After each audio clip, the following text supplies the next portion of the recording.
The Zanari had conquered 47 star systems without firing a single shot. Their method was elegant, refined, and utterly predictable. They arrived, demonstrated their technological superiority, accepted the inevitable surrender, and added another species to their vast collective. It had worked for 3,000 years. Then they met humanity. Commander Kiara Chen stood in the wreckage of what had been the crew lounge aboard the UHNS Defiance, staring at the sparking remains of the coffee maker. Her right eye twitched. Around her, various pieces of alien technology lay scattered across the floor, still smoking from the electromagnetic pulse the Zanari had used to disable the ship's weapons. "They broke the coffee machine," she said, her voice unnaturally calm. Beside her, Lieutenant William Cross looked up from his tablet where he'd been cataloging the damage. "Ma'am, they've disabled our weapons, shields, and main engines. They're demanding our surrender within the hour. The coffee machine," Kiara interrupted, still staring at the destroyed appliance, "was a vintage 2247 Italian espresso maker. My grandmother brought it on the first colony ship to Kepler 442b. It survived the atmospheric storms of New Venice, the siege of the outer colonies, and my ex-husband's cooking. It has been brewing perfect coffee for 137 years. William swallowed hard. He'd served under Commander Chen for 3 years, and had learned to recognize that particular tone. "Permission to speak freely, ma'am?" "Granted. They really shouldn't have done that."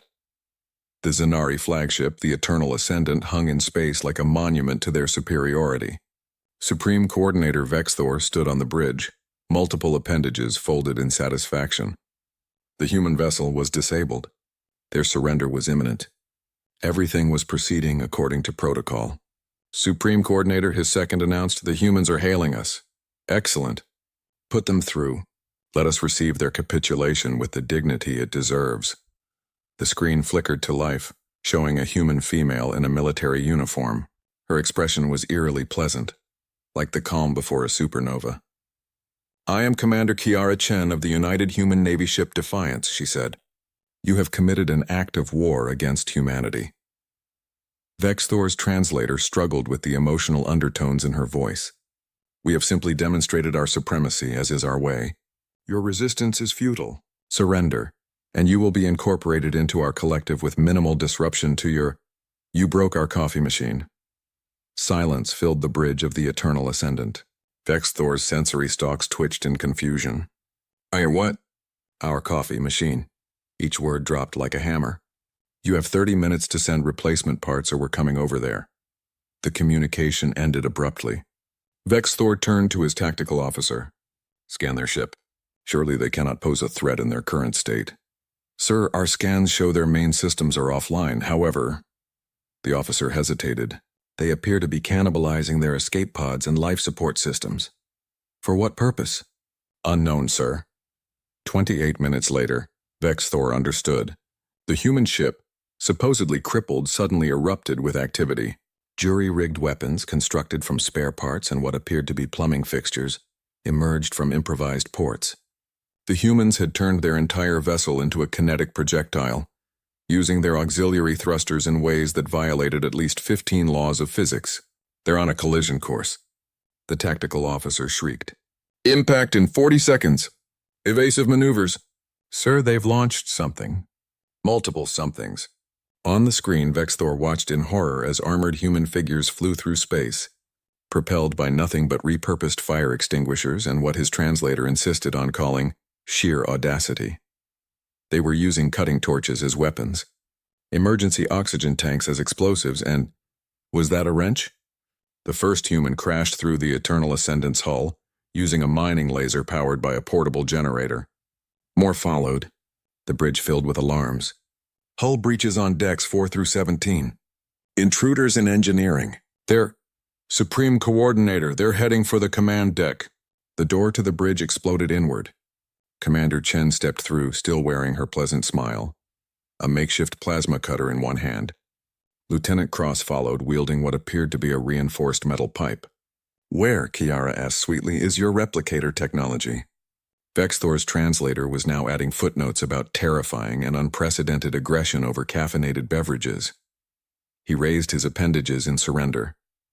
"Level 7, Section Gamma." Please, we didn't understand the cultural significance. Oh, you're about to, William muttered.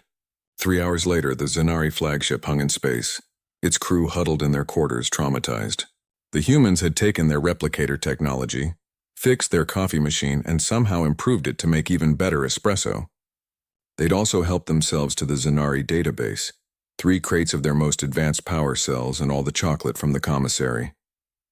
Commander Chen sat in the repaired crew lounge, savoring her first cup of properly brewed coffee in 3 days. Around her, the crew celebrated their improbable victory. William approached carrying a data pad. "Ma'am, the Zanari are requesting permission to," and I quote, "leave and never return to this cursed sector of space."